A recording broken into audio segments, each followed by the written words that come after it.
Hi everybody. We are going to this week take our first dive into a resource that I developed for 112 quite some time ago based on a few different things, especially some material in a textbook I used to use by someone named Dorothy Saylor. It's called The Elements of Style, and what I've done is I've rearranged this quite a bit and tinkered with it quite a bit to try to create a document, a resource that will help you analyze and understand how a piece of writing works. Now, why would you want to do that in the real world? I'll give you an example. Let's say that you have a brand new job and you are being asked to write a progress report. Now, what the heck does a progress report look like? Well, if you took 113 or business communications, you might have seen what a generic progress report looks like, but that might not help you because this company probably has its own requirements. This is a tool that will let you look at an example or two of that progress report and then and know exactly how to write that. So you can do the same thing with resumes, you can do the same thing with whatever. We're using it this unit to give you a chance this week to look at well-written teaching documents and decide what sorts of things you can learn from those to apply to your own essay. Next unit, we'll be using this as a tool to evaluate sources. To scratch underneath the surface. In this presentation, some of the questions in the presentation are designed for that as well. So I'll walk you through this fairly quickly.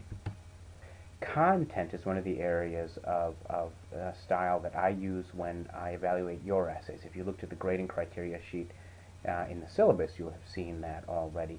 Content is the stuff, the material in the essay. So what do I mean by that? Well, for example, the sorts of examples or support an author uses. The evidence that they use to clarify or support their ideas, such as examples, anecdotes, which are just stories, personal stories, facts and statistics, expert opinions, whatever. If you're evaluating a source, you're going to ask yourself, is this material, are these resources solid? Are they appropriate, especially for the author's audience?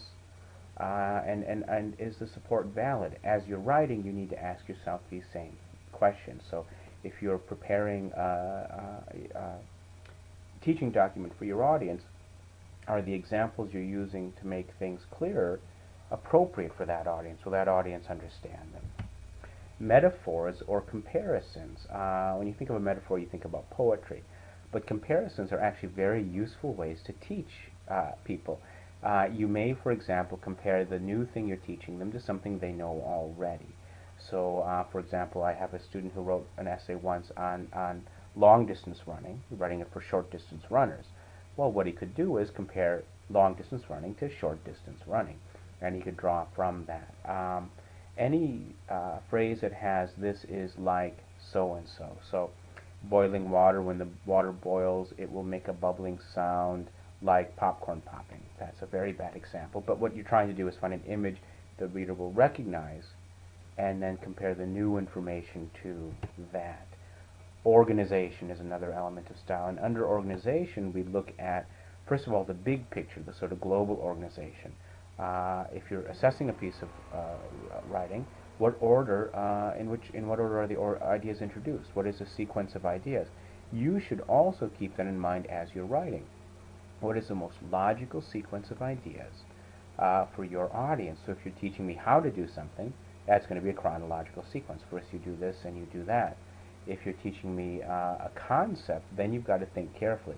What is the sequence of information? For example, I should start with background and definitions probably so that the readers understand the concept when I get down to teaching it.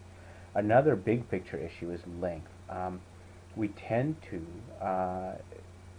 write more about important things. So if you want to try to assess what's important in a piece of writing, you look at how much time is spent with each bit of information. If something's dealt with very briefly, it's presumably not important. Your audience will have the same expectation of you. If you spend a lot of time on something, they're going to assume it's very important. So if half your essay is background, that's going to be misleading because the background is supposed to just set up the rest of the essay. The nitty-gritty, the picky stuff in an organization includes the tools the writer uses to lead us through, the scaffolding, things like transitions, headings, and subheadings, which, by the way, you might want to use for this essay. Other kinds of formatting, question marks, italics, capital letters, lists, bulleted lists, all of these are important elements of instructional documents, and you should consider using them. When you find that example of a dummies article, you will see that these are used frequently. Finally, style. Style includes the sound of a piece of writing. So attitude and tone are part of style. You can kind of, if you're talking about listening to someone talk, you can tell their attitude is positive or negative. Their tone might be happy, angry, neutral, whatever. These also can be conveyed in writing. So if you're assessing a piece of writing, you ask yourself, how does the author feel about the subject? Can you tell that from the tone? And what is the author's tone? Are they serious? Are they humorous? Angry? Whatever. When you're writing, you have to ask yourself, what is the appropriate attitude and tone for a teaching document? Attitude, of course, you want to be positive about your subject. Tone, humor helps with teaching a lot of the time. Obviously, seriousness is sometimes relevant. So think about that. How do you want your voice to sound to your readers? Word choice. And this is one of those decisions. All these decisions have to be made based on the audience, but this is one of the most important. What language will your readers understand? That's extremely important.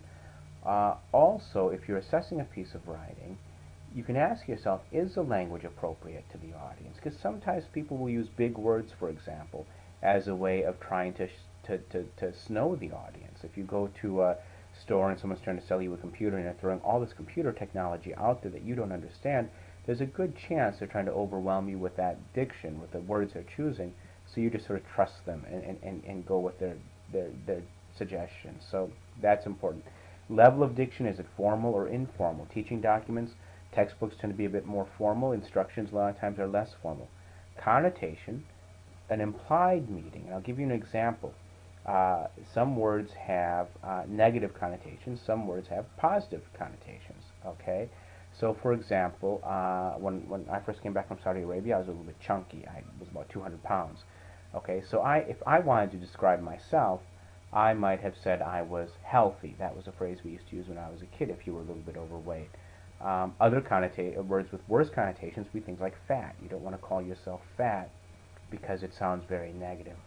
Thin versus scrawny. It's good to be thin, it's bad to be scrawny. Those are words with different connotations. The meaning's the same, connotation's different. Jargon is language specific to a profession. So if I'm talking about megabits, megabytes, pixels, this sort of thing, that's jargon. It's the language of computers. Again, appropriate if your audience is in the same profession. If not, either you don't use it or you define it. Doublespeak is when you say one thing and you mean another. This is sort of like a euphemism, when you say something that sounds better than it is. Like you hear about collateral damage in war all the time. You don't want to hear civilian casualties, because that's what collateral damage is. Innocent people get killed. Collateral damage sounds more neutral than civilian casualties or civilian deaths or something like that. Finally, sentence structure. Does the author use long or short sentences, simple or complex ones if you're reading? And again, is that appropriate for the audience and the type of document? Business documents tend to have short sentences, for example. Academic writing tends to have longer sentences. For you, what is the easiest type of sentence for your reader to read? What's appropriate for your audience and the kind of thing you're writing? Okay. Are there other techniques in terms of syntax, in terms of the sentences the author uses?